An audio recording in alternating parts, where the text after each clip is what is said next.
Have you tried the Indian blend? Join us for Peace Vigil's The Indian Blend with Shireen.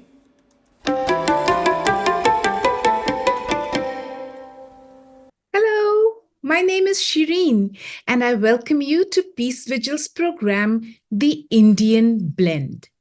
I know, lots of images come to mind when one thinks of the Indian blend. Perhaps you're thinking of spices or tea, but let us think of this blend in terms of India, a land, her people, her journey as a nation, ideas, philosophies, religions, languages, rituals and traditions, clothes, food, architecture, art, and more. When we do this, we realize that India is a fantastic blend, a fusion, a mixing. It is the India that I grew up in, and perhaps some of you did too. This program is an attempt to bring that India into focus. An India where diversity is not only present, but blends into a beautiful identity, and where, despite differences, coexistence is considered a strength. I also hope that this program reaches those who have only been exposed to an India of division and strife. In today's episode, I will tell you about a few Christmas Eve experiences. I come from a somewhat unusual background. My mother is from a Hindu family, and my dad is from a Muslim family. We have always celebrated Diwali and Eid, which does sound a bit strange to some people, but that is my reality. And another reality of my life is that from about the age of 6, I started attending midnight mass. As you might know, midnight mass or Christian prayer service happens in many churches on Christmas Eve, meaning the night of the 24th of December going into Christmas Day. Now, the thing is that I just told you that my parents come from two different religious backgrounds, but neither of them includes Christianity. So, why did we start attending midnight mass? It was because for the first time in our lives, we were exposed to Christian practices and symbols when I started my formal schooling journey at a school run by the Church of North India. Even though there was no religious education or teaching of scriptures, the school had crosses on the campus, and we learned Christian hymns and prayers. Every year, as Christmas neared, we had special things like a visit from this man who would come with a guitar to teach us songs. It was a fun ritual, and I looked forward to it even though they were the same songs every year. And by the end of it, 14 years of it, we probably knew them as well as he did. So he would put one leg on a chair, we would put the chair next to him, and he would put one leg on it and play the guitar and sing through a microphone and prompted us to clap along.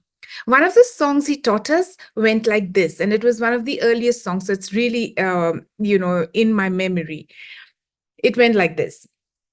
God's love for me is wonderful. God's love for me is wonderful. God's love for me is wonderful. Oh, wonderful love.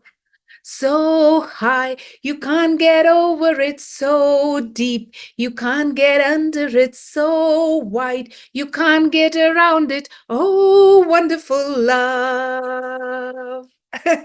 So we all used to enjoy singing this one and others, and I would come home and sing all these new songs I had learned at my church managed school. My parents were very interested in music, and we never thought of the songs as specifically Christian or anything.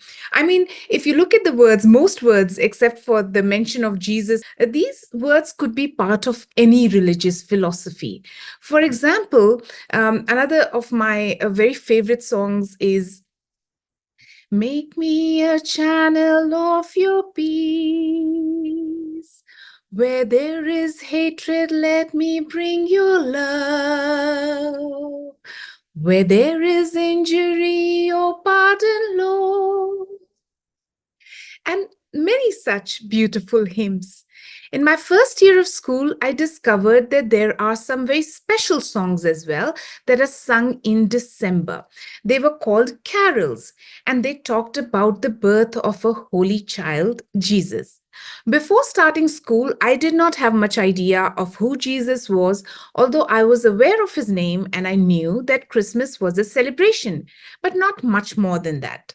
In school, too, they didn't teach us any details about him except that around Christmas time, we sang songs about a very bright star that appeared in the sky and three kings that followed it and carried gifts for baby Jesus.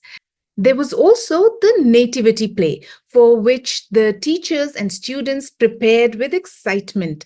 I particularly remember one in which my mother helped us secure crowns for the three kings at the very last minute when a big bottle of glue fell on the crowns that our teachers had made.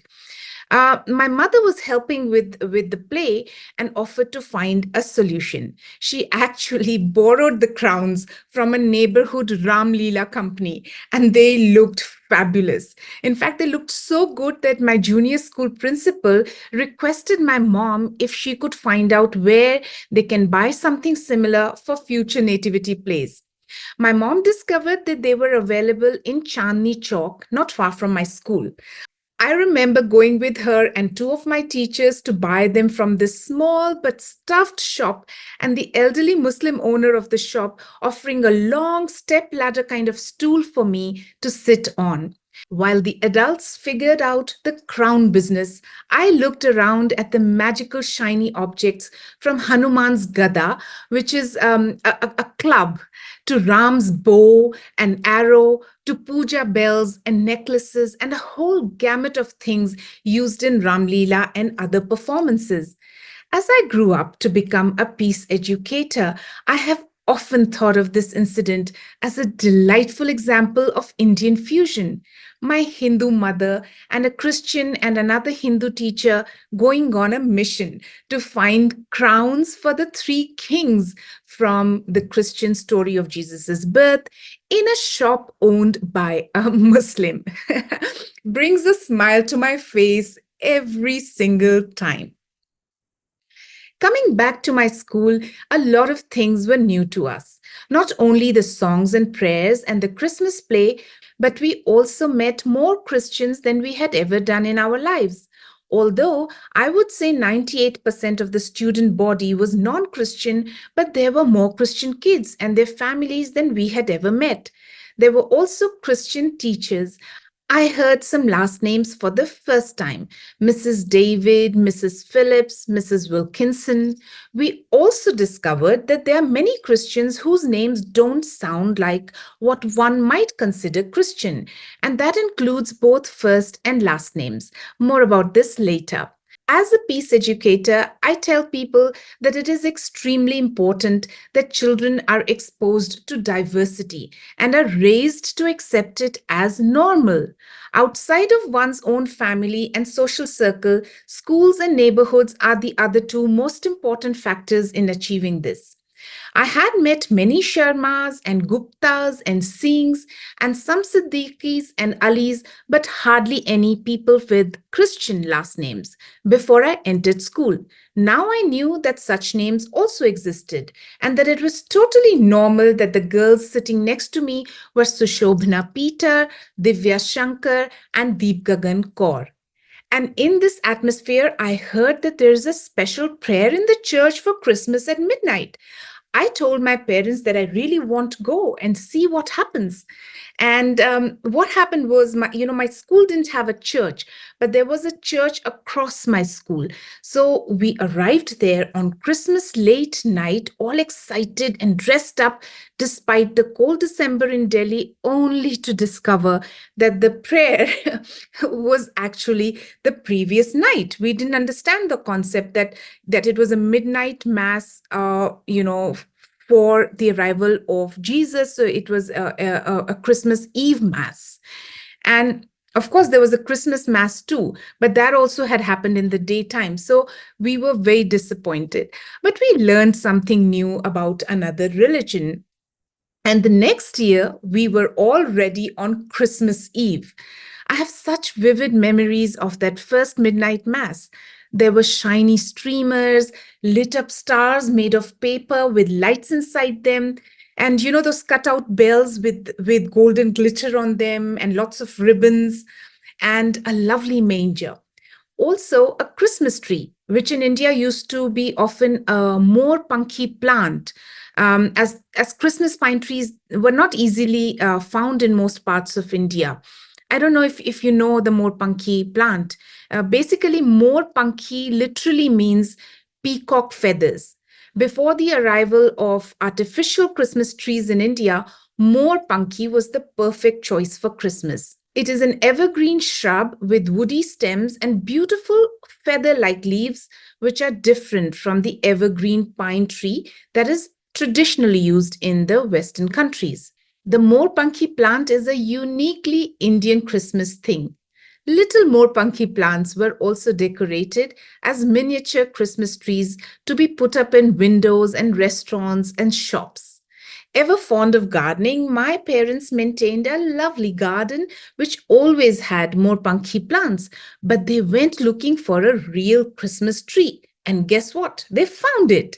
I'm not sure actually that it was exactly the species that a traditional Christmas tree is, but it really did look the part. And our gardener had clear instructions to take special care of it.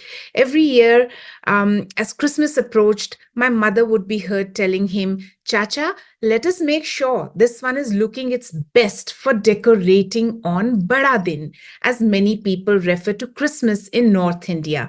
Bada Din meaning big day. And churches across India look their best on Christmas. And the church opposite my school, the Christ Methodist Church, was no exception.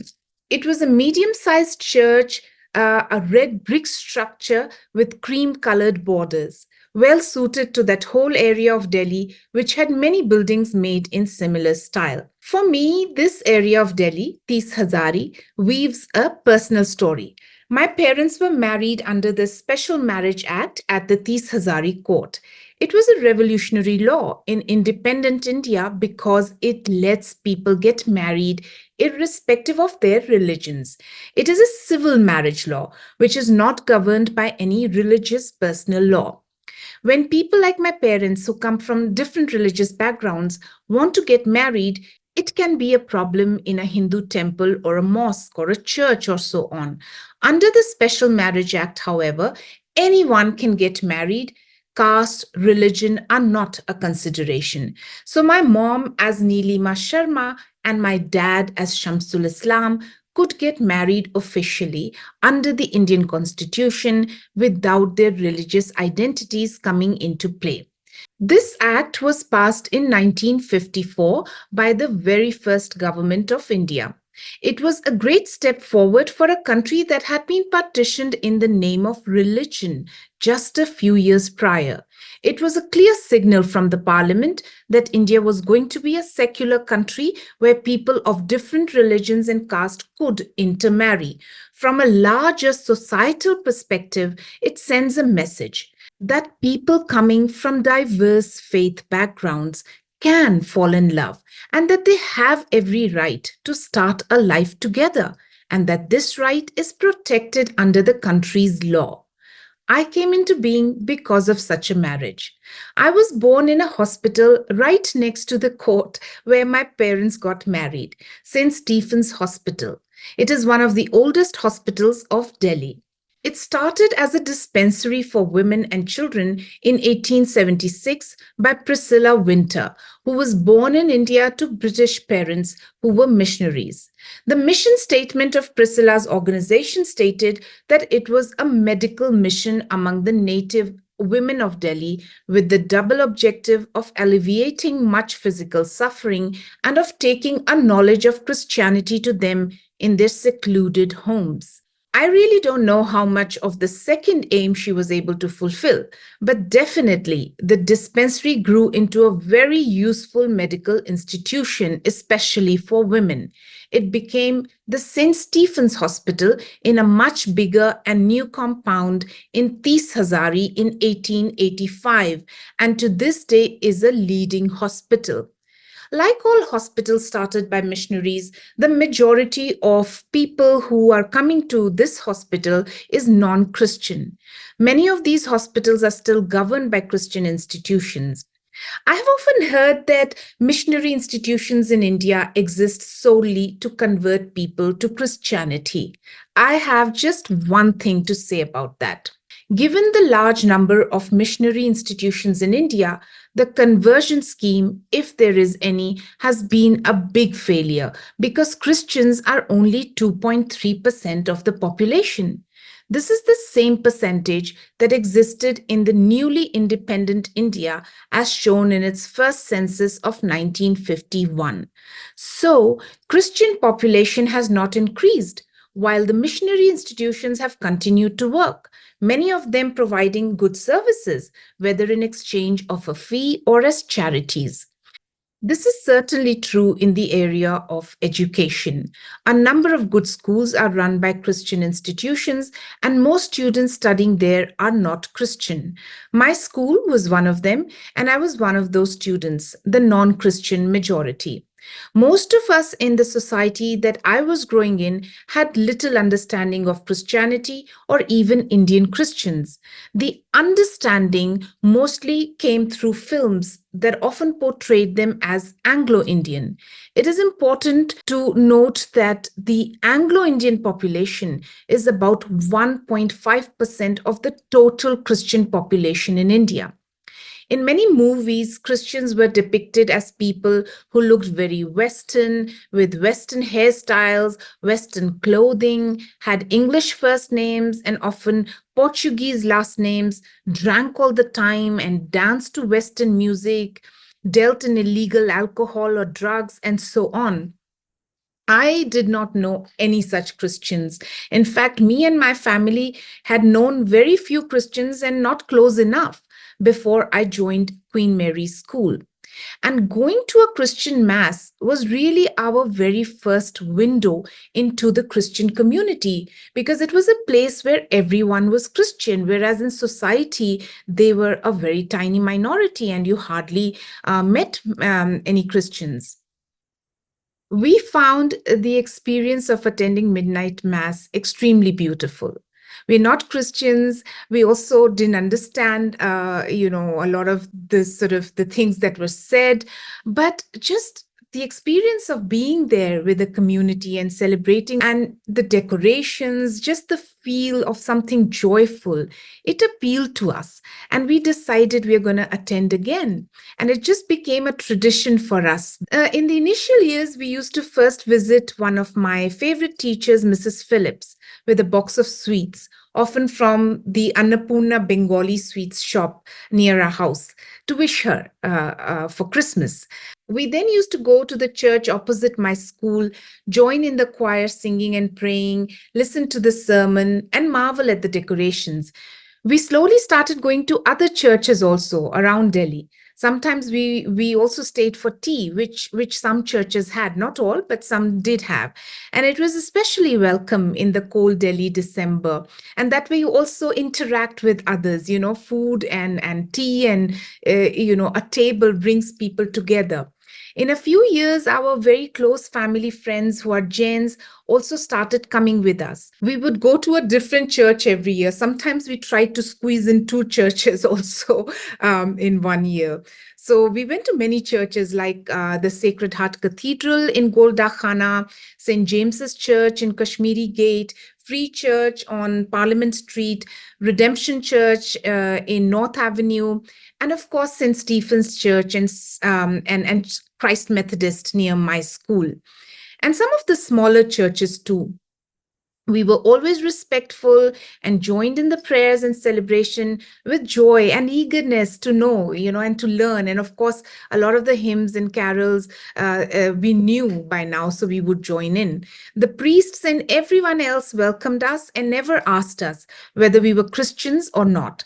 They also used to gladly answer any questions we had about the service or about the specific church we were in. And the next day, we would make a nice lunch or dinner, which has been a tradition, has continued with our family.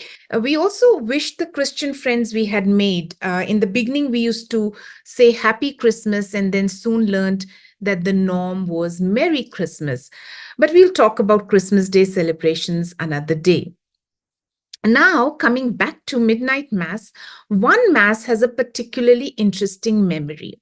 And I really want to share this with you because it's something that made me think about India's diversity in a very different way. So, we finished participating in the Mass with our Jain family friends. As I told you, they had started joining us. I call them Chacha and Chachi, meaning uncle and auntie. So we finished with the Mass, and then we were walking around the church, admiring the manger and the beautiful decorations. My chachi, who I'm very close to, stopped under this crucifix on a pillar, and she just stood there for a while, looking intensely. And I stood next to her, and then after a while, she said, "Why is he like this?" I I didn't understand at first what she meant. So she asked again. She said, "Why do they make him like this? I don't understand." I thought about it, and then it clicked that, what my chachi was asking was, why was Jesus on a cross? I was a bit shocked because I thought everyone knew about Jesus's crucifixion. And it was more of a surprise now because my chachi had come with us for midnight mass a few times. So she must have seen crucifixes before. But she, what she said was, I don't understand why they show him like this. He's their God. He's the same God whose birthday we are celebrating, right, Shireen? Why is he shown like this then? And then I understood that even though my chachi had been celebrating Christmas with us and attending midnight mass, she did not really understand why Jesus is so important for Christians. She knew that Jesus was born on Christmas Day and thought he was the God of Christians, and she was very respectful towards his images and the prayers that we attended, but she did not really know that why was Jesus important to Christians. Join us for part 2, where the story continues. Thank you for watching The Indian Blend with Shireen by Peace Vigil. As we explore the beautiful world of Indian diversity, we invite you to consider these words by Rabindranath Tagore.